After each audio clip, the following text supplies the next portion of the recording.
Chances are, if you're watching this video, you probably like Ninjago. Same with me. I was born in 2004, so I was exposed to it when I was very young.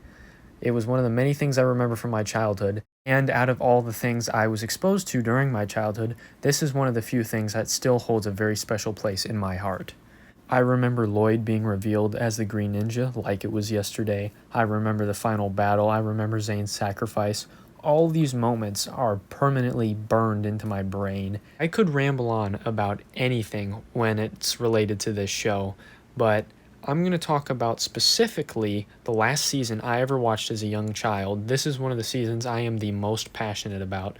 It is the most haunting season of Ninjago to date. Ninjago Season 5, Possession. And I'm going to try to convince you why I think Season 5 is such a masterpiece, if you're not convinced already. It is genuinely great. The most haunting season of Ninjago yet. Possession. The opening scene alone sets the tone and atmosphere of the entire season. It plays out like a straight-up horror movie, and that's one of the things I absolutely adore about this season. After the Scooby-Doo shenanigans at the museum, we finally catch up with the ninja after their win in Season 4, Tournament of Elements. We see that the loss of Sensei Garmadon would obviously affect Lloyd a lot. The show handled it in a very natural way, and Lloyd is honestly worried about what he's going to become now that his father's not there anymore. I mean, he was with him for 2 whole seasons ever since Rebooted, and now he thinks that he might lose his way. But we have a really wholesome moment where Kai sort of comforts him and says he's going to watch after him, which is just very wholesome and a great bit of character development for both of the characters. Later, we see Lloyd getting called to the museum as a plan of Moro's to lure him into being possessed by him, and this is one of the most tension-filled scenes of the show at this point. But this is just the beginning. They're going to outdo themselves way later in the season. We start to get a glimpse at Moro's powers and what he's capable of, which is a really, really tense scene. It raises the stakes and shows us what we're in for. The ninja have never faced anything like this before, and it just shows us what we're dealing with this time. I would be straight up lying if I told you that the scene where Lloyd screams after being possessed didn't send chills down my spine. No, that's Lloyd. Kai's the...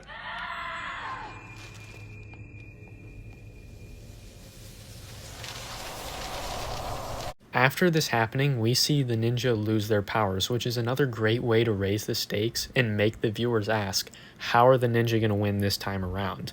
Because everything seems stacked against them, and the odds are tremendous. We see the ninja get into a fight with Moro, and the Master of Wind proves to be more of an adversary than you might realize. Wind is a powerful asset. I'm just going to say it, but this was a really great opening for a season, and one of the best openings to a Ninjago season ever. Setting the tone and bar really high with this one. A fantastic episode. In this episode, we get introduced to not only the new intro, but the new version of the Weekend Whip, and my god, they are both fantastic.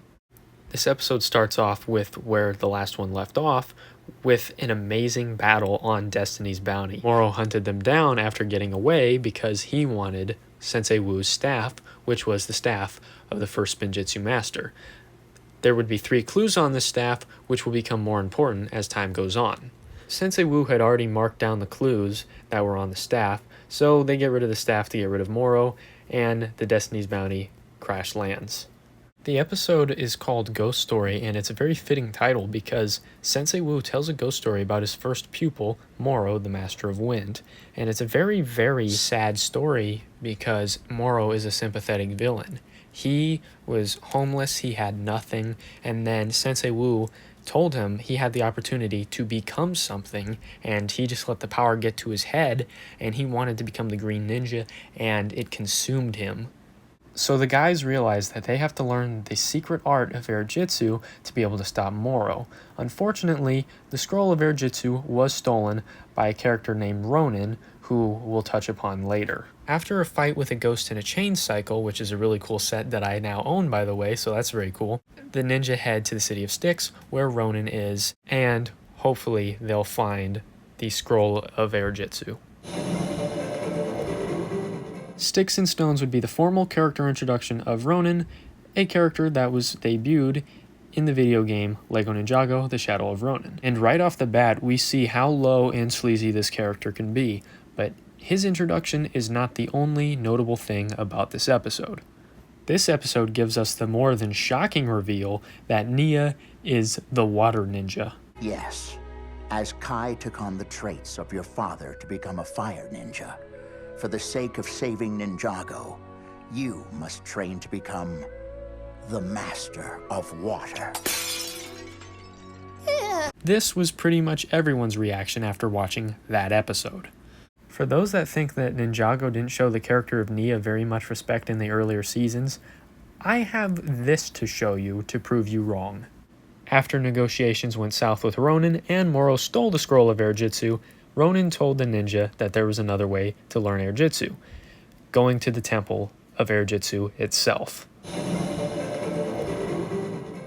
Okay, spoiler alert, I'm just going to say this is hands down one of the best episodes of Ninjago ever made. Top 10 for sure. It is simply that amazing. I can't think of a single thing wrong with this episode. The tension, the atmosphere, the mood, the soundtrack, the characters, everything about this episode is masterful. In Lloyd's absence, all of the ninja have stepped up to become the leader, but all of them have sort of failed, so now it is Cole's turn to step up and be the leader, but the haunted house aesthetic and mood of this episode makes it really hard since he is afraid of ghosts. So this works out very well in the beginning, but not so much in the end. The utter horror in my eyes as a child when I saw this scene, like, the memory of this scene, me watching it as a child, is burnt into my brain. The soundtrack, the characters' reactions, the build-up to seeing Cole in ghost form is just, oh my god, masterful. This is just one of the best handled scenes and would become one of the best handled arcs in the show. It's very, very well done. You're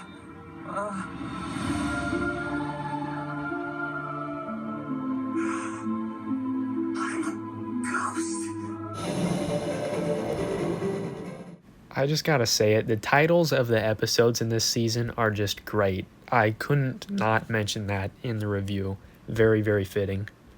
Peekaboo masters something that this season does very, very well, that being tension. Not only does it master the tension, it masters puns. It's very punny in this episode, and it also masters getting Cole motivated again and getting him back into the swing of things after being turned into a ghost in Temple on Haunted Hill. And it does a very good job of that, with brothers sharpening brothers and lifting each other up. Kingdom Come was a really great lore episode in explaining just how things in Ninjago worked, like the Cloud Kingdom being the realm where they basically control and write what happens. I thought that was very, very cool. And they also explained to us what Moro wants in this season and his plan. They go more into depth in this episode.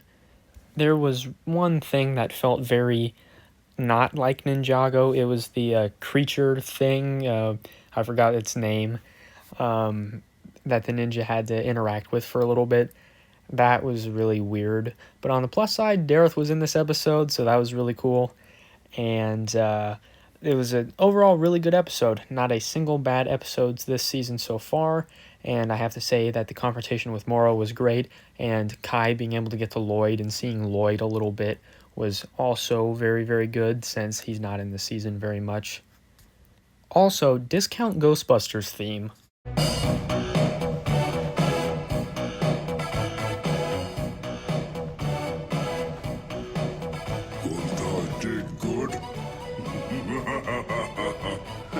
With basic vocabulary, not so much. But being big and nasty, you deserve a medal. Do you honestly think you're fucking funny? Seriously. No wonder you're going out of business. No! You're the one going out of business! This episode starts off with a reminder that if you were starting to like Ronin, that he still isn't really the most moral character at all. I will admit the scene where he's being contacted by the ghosts that he has to pay off his debt is genuinely creepy. Ronin is able to slip away with the sword because he sends the rest of the ninja on a wild goose chase. Ronin gets possessed by Moro, telling the ninja to go to the Caves of Despair. Now, this was a really nice callback to the first pilot episodes because that's where they had their first mission, and there's something about this season that actually has a finality to it.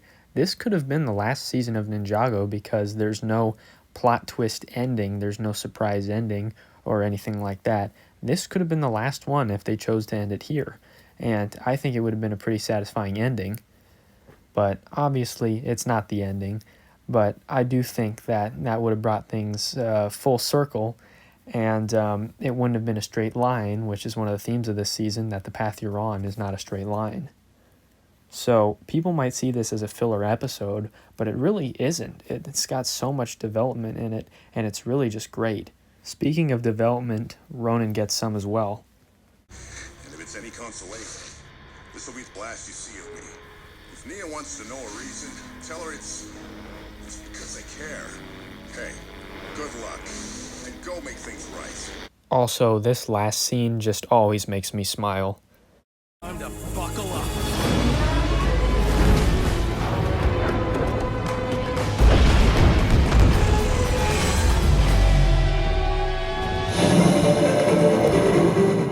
Again, Grave Danger is another one of the best episodes of the entire show. This was a really, really well done episode because we see the ninja go through trial and error with these tests on their way to find the tomb of the first Pinjitzu master, and they finally do.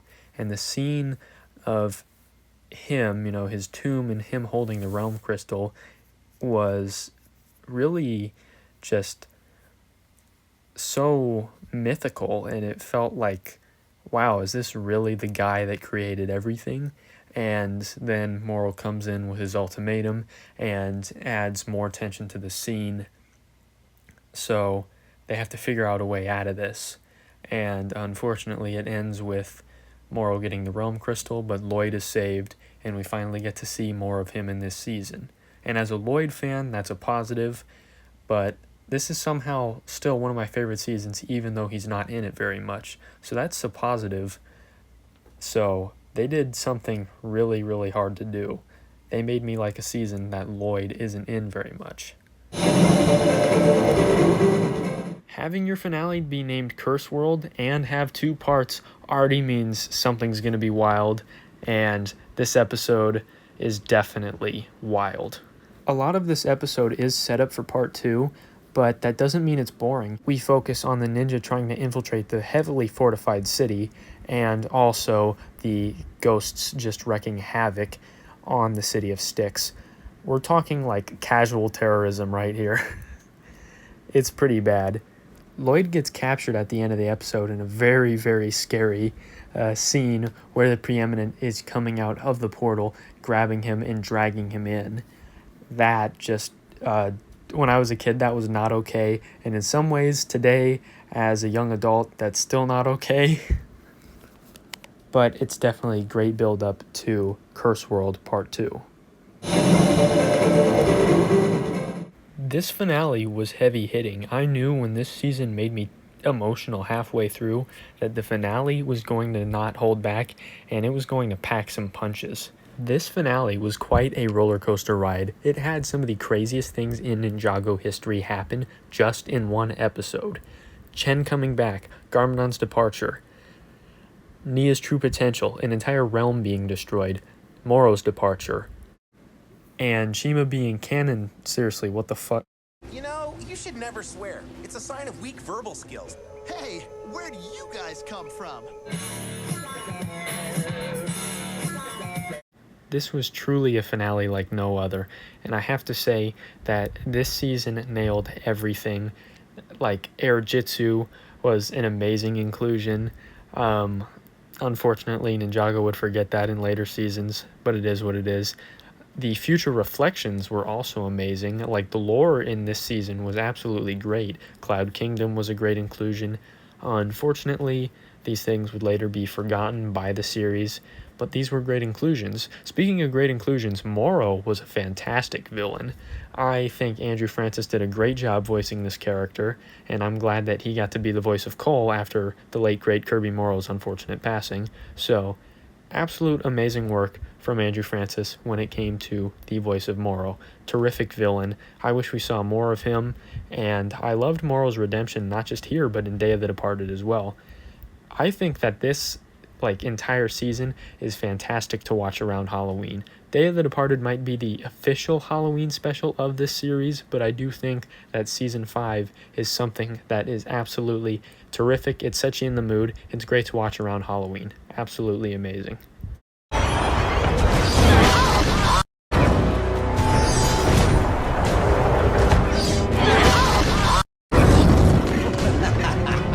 All jokes aside, this was a really, really heavy-hitting season, and anybody that says that Ninjago is just a goofy kids show, you give me physical pain.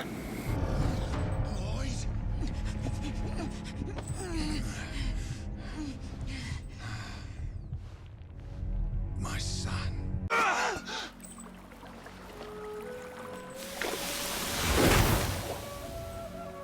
Morrow!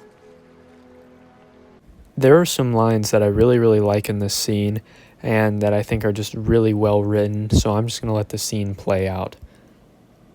If he has the crystal, all is endangered. But how? I'm not the Green Ninja anymore. It was never the color of the key that made you who you are. It was the color of your heart. Don't give up. I won't, Father. You must leave here and destroy the Preeminent. Save Ninjago. Save the realms. But if I destroy it, it could destroy you. Whatever happens to me, wherever I am, I will always be with you. There comes a time when every boy must become a man. What sort of man is up to him. After all that we've been through, Lloyd is able to return to his friends, and he tells them that he let them save the day because he doesn't always have to do that, and that's why destiny chose him. And after that, there's no setup for the next season. There's no twist ending. It just ends peaceful and proper. I just want to take the time to thank the creators of Ninjago for all that they've done for me and how much this has impacted my life in a positive way. And I want to say, just thank you. Thank you so much for creating something that has been such a huge part of my childhood. Thank you. Thank you so much. Thank you for creating many great seasons. And thank you for making this one, which is top 3, if not my favorite season of the show. So thank you. And thank you for watching my Halloween special. This is my Halloween special. Thank you very much. If you like anything and everything Ninjago, make sure to subscribe for more of your least favorite Lloyd lookalike. And I would like to thank TGaming173 for making Why Tournament of Elements is a masterpiece. That inspired me to make this video. So go over to his video, make sure to leave a like and tell him I sent you. This was a huge inspiration for my video, and who knows, maybe somebody will make a video about why another Ninjago season is a masterpiece following this similar format. So thanks again everybody for watching, and remember, the resistance never quits.